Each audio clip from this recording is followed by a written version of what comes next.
The war room was cold. Always cold on the Dominion's throne world. High Commander Wrath liked it that way. Cold kept the mind sharp. Cold reminded you that comfort was for the weak.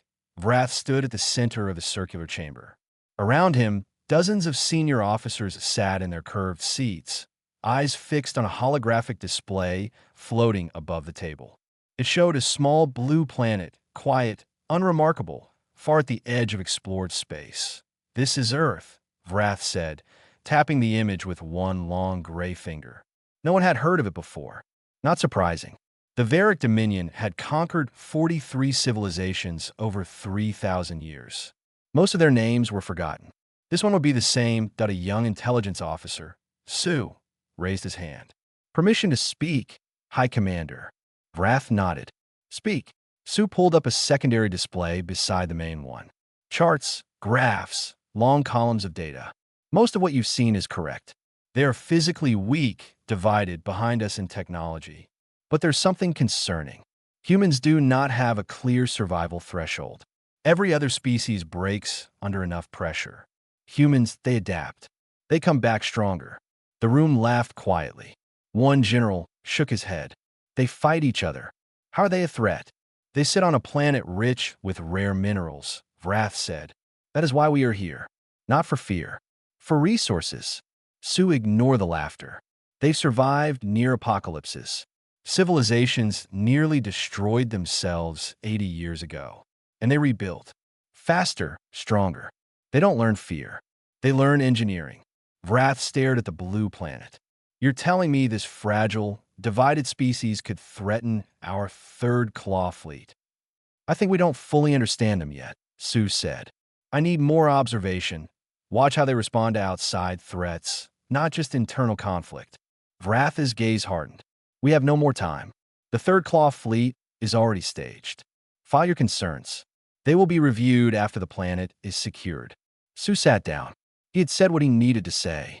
The rest was out of his hands. 3 days later, the third claw fleet, 68 of the Dominion's most powerful warships, received its orders.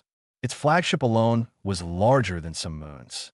Its commander, Vorith, read the intelligence reports with mild boredom. He had faced worse. He gave the order to jump. Meanwhile, Earth detected the fleet. A single broadcast was sent across all frequencies. "Identify yourselves. State your intentions. You have 48 hours. The fleet did not respond.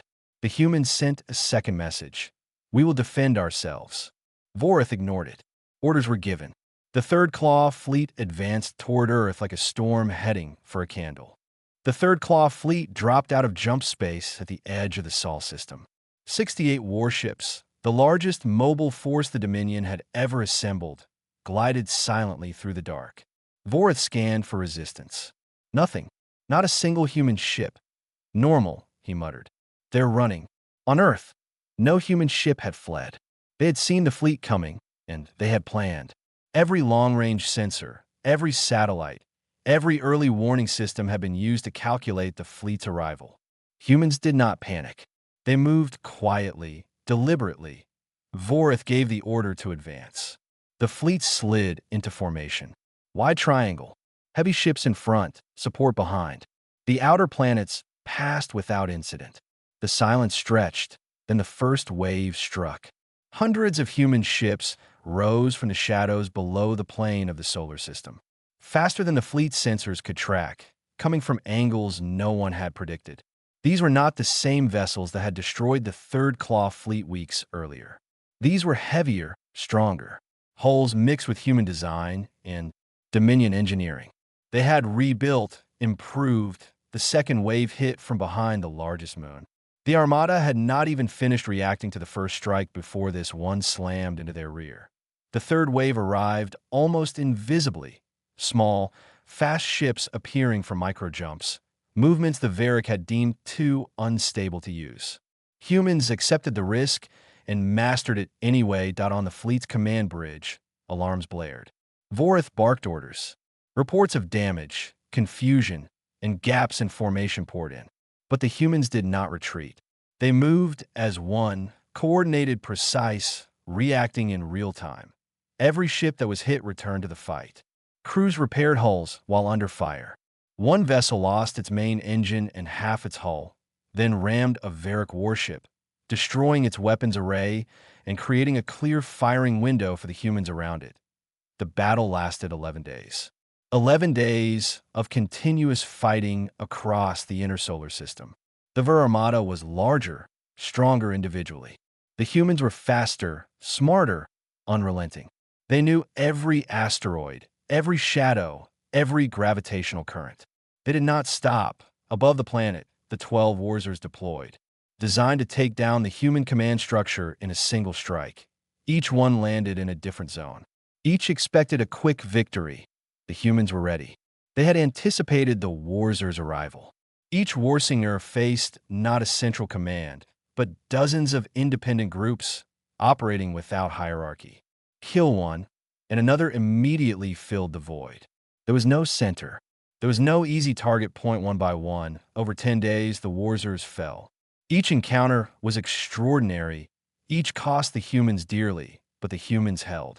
Their backs were against the wall, and they fought harder than anything the Varric had faced BY Day 11.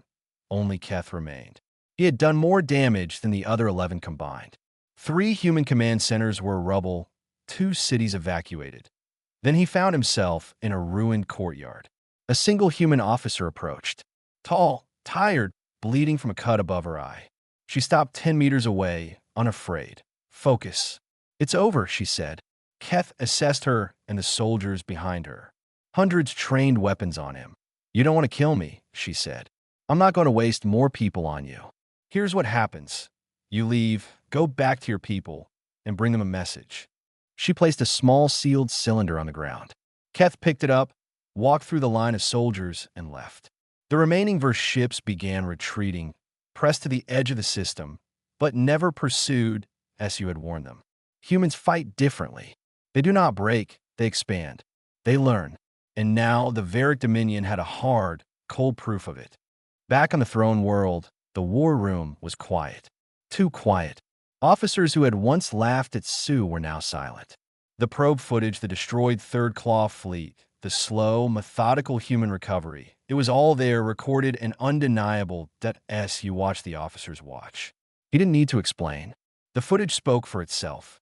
Pieces of warships floated in orbit, but human figures moved among them, measuring, analyzing, working as if it were just another day. Every broken Varric ship became a lesson, a blueprint, a weapon waiting to be made. Vrath broke the silence first. How long ago did this happen? Approximately 25 to 30 days, the technical lead said. The fleet was destroyed, and the humans have spent the last month dismantling and rebuilding using our own technology. Sue added quietly, not just rebuilding. They are improving it. Our engineers take months to understand a new system. The humans did it in days. General Drath leaned forward, disbelief in his voice. How did they destroy 68 of our ships? We don't know yet, Sue said. The probe didn't capture the battle itself, but what they built afterward. Imagine what they built during the battle. Vrath turned away from the display, staring out over the glittering capital city. For a long moment, the High Commander was silent. When he spoke, his voice was measured, careful. Full threat assessment, he said. Every resource you need. I want it on my desk in 7 days. Sue had started it 22 days ago. It will be ready tomorrow, he said, and O1 laughed. No one questioned him. The room was too tense. Meanwhile, the human fleet held position at the edge of their system. They had no interest in pursuit. They did not need to. They had shown the Dominion exactly what they were capable of. The Warsers' 12 elite operatives had been eliminated one by one. Ordinary humans, soldiers with determination, strategy, and courage, had defeated them. Keth the Silencer had done more damage than the others combined, but even he had been forced to retreat. Sue's report was 47 pages long. The first page had no numbers, no charts. A single sentence. Everything we believed about this species was wrong. He wrote about human history, about how they had survived on fire and stone, spreading across every climate, every terrain. About how 2 nations had once aimed weapons capable of ending the planet, and yet had survived, rebuilt, and grown stronger. They have lived at the edge of extinction many times, Sue had written.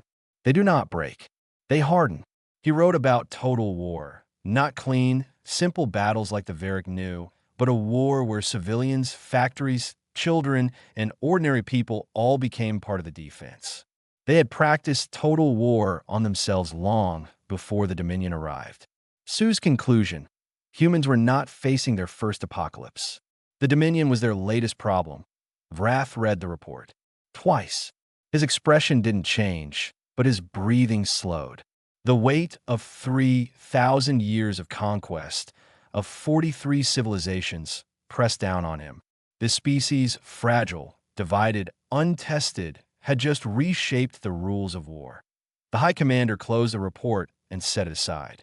We are not prepared for what we are facing, he said quietly. Not in the way we usually are. The room had changed. Officers who had once scoffed at Sue now realized the truth. These humans could not be treated like any other conquered species. Their response had been nothing short of extraordinary. Keth the Silencer, the deadliest operative in the Dominion's history, had been forced to retreat. And still, the humans had offered peace and no demands. No tribute. Just three simple terms: withdrawal from Sol, recognition of humanity as a sovereign species, and the release of 3 neighboring species held in Dominion facilities. Nothing else. Su shook his head slowly. They could have asked for anything, he said. Instead, they asked for a line they can stand behind, and 2 species who cannot speak for themselves. Vrath studied the report again. He thought about the humans, about the fleets, the warsers, the planets, the battlefields. For the first time in memory, the Dominion had been forced to respect a species as an equal. The meaning of it all was just beginning to sink in. The throne world had never been so quiet. Not quiet in the way of peace, but quiet in the way of hell breath. Keth the Silencer returned without ceremony, without escort, carrying the small cylinder humans had given him. His injuries were visible, but he walked straight, deliberate, calm. Even Vrath noticed something different. The assured eyes of the greatest operative in the Dominion now moved with caution, respect, and a hint of uncertainty. Keth placed the cylinder on the desk before Vrath. Silence filled the chamber. The High Commander did not speak immediately. General Drath, Sue, and the senior staff waited, the tension in the room thick. Finally, Vrath opened the cylinder. Inside was a folded document and a small data chip that he read the document slowly. Every word measured, translated into 4-ver dialects to ensure clarity. It was not a demand, not a threat, not a declaration of victory. It was a peace offer. The humans acknowledged the war. They acknowledged their losses. They stated they had not started the conflict and did not wish to continue it. Their terms were simple: withdrawal of all Varric assets from the Sol system, with a defined boundary neither side could cross without prior communication. Formal recognition of humanity as a sovereign species, free to interact with other civilizations. Release of 3 neighboring species held in Dominion facilities known to humans before the conflict, and no tribute. No territory. No humiliation. Just 3 things, and 2 of them were for someone else. Su looked up, shaking his head slowly. They could have asked for anything, he said. The room was changed since he had last spoken. Officers who had laughed at him now stared at the document in silence, realizing the weight of what humanity had done. Vrath examined the data chip. It opened into a complete star map of Earth space. Every fleet position, every station, every system humans had identified, accurate, detailed, and now in their possession. They have the map, Vrath said quietly. They have our technology. They have our will. And they've sent a peace offer. For the first time in 3,000 years, the Varric Dominion signed an agreement as the lesser power. Vrath picked up the pen, sat down at a desk that had not been used in centuries, and signed. No ceremony, no speech, just the acknowledgement that the small blue planet across the void had changed everything. Far away, on Earth, life continued amid the ruins of war. In a partially rebuilt city, a girl of 8 sat on a doorstep, looking at the stars. The lights were not fully restored, yet the night sky shone brighter than usual. Her uncle returned from the front lines, carrying the weight of what had just passed. What were they like? She asked, pointing toward the stars. He thought about the 11 days of fighting, about the fleets destroyed, about Keth the Silencer retreating, about ordinary humans moving with courage and discipline beyond anything he had seen. Surprised, he said finally, "By what?" the girl asked, curious and earnest. "By us," he said. "They were surprised by us." The girl considered it seriously, the way children understand great things before they can fully grasp them. "Were you surprised by them?" "A little," he admitted, looking at the stars. "But not in the same way." And above them, the same stars continued their slow, silent turn, unchanged in their path, but now carrying a meaning the galaxy would never forget. Humanity had survived. Humanity had fought back. Humanity had won respect without claiming conquest. Across the Dominion, messages would spread. Across star systems, other species would hear the story. Some would doubt it. Others would demand proof. And proof would be given. Records of the battle, the fleets, the warsers, and the human strategy. But the part that stunned every civilization, the part no one could grasp easily, was simple. After destroying a fleet and holding off the most feared forces of the galaxy, humans had only asked for 3 things, 2 of which were for others, and no one had ever done that before. No one would forget it. The throne world was quieter than ever. Not the silence of peace, but the silence of realization. The Varick Dominion had faced countless species, crushed civilizations, and grown stronger with every conquest. But now, for the first time in 3,000 years, it had signed as the lesser power. Vrath stood by the window, looking down at the glittering capital. For decades, he had calculated every resource, every fleet movement, every strategy. And yet, the humans had rewritten the rules without firing a single shot after their first decisive victories. They had fought like no species before, relentless, adaptable, fearless, and strategic. They had destroyed fleets, held the planet, and then chosen restraint over conquest. Su watched Vrath quietly. He had predicted part of this, yet even he could not have foreseen the scale. Humans had done something the Varick could not understand. They had won not just by force, but by principle. The report Keth brought had shown every detail. The coordinated human fleets, the 11 warsers eliminated one by one, the civilian ingenuity, the resilience of ordinary soldiers, and the calculated courage that defied fear. The humans had fought with everything they had, yet their final act was one of diplomacy, not domination. Vrath opened the document in the cylinder again. He read the piece, terms slowly, letting each word sink in. Every species in the Dominion's quadrant would hear about this.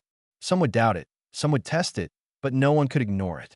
Humans had set a new standard for what it meant to survive, to fight, and to lead without tyranny. Across Earth, cities slowly rebuilt. Survivors walked among ruins, but hope was palpable. Families reunited. Children laughed again in streets scarred by war. The stars above continued their slow turn, indifferent, yet now watched by eyes that knew the galaxy had changed forever. That a girl of 8, sitting on a doorstep, watched the stars. Her uncle, back from the front lines, held her hand. "What were they like?" she asked. Surprised, he said.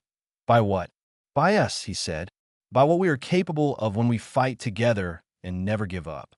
And somewhere far across the galaxy, the Varick Dominion reevaluated its place. Vrath signed agreements that had not been signed in centuries, acknowledging boundaries, recognizing sovereignty, and respecting life. The galaxy had learned something profound. Strength alone does not define supremacy. Will, resilience, and moral courage do that. In the records, the humans would be noted not only as survivors, but as a species that had changed the calculus of interstellar politics forever. Warsers and fleets could be rebuilt, planets could be retaken. But humanity had shown that some walls, once pushed, could never be ignored. And so, the small blue planet continued to turn, its people looking up at the stars, knowing that they had faced the greatest empire in the galaxy and emerged with their world and their principles intact. The story of the humans would be told and retold across centuries. A species that survived, fought, and negotiated when no one thought it possible. And for the Varic Dominion, the lesson was clear: never underestimate a species that fights when its back is against the wall, and never assume the predictable path of victory is yours to take. The galaxy had changed. The balance had shifted, and humanity, quiet, determined, and relentless, had claimed its place among the stars.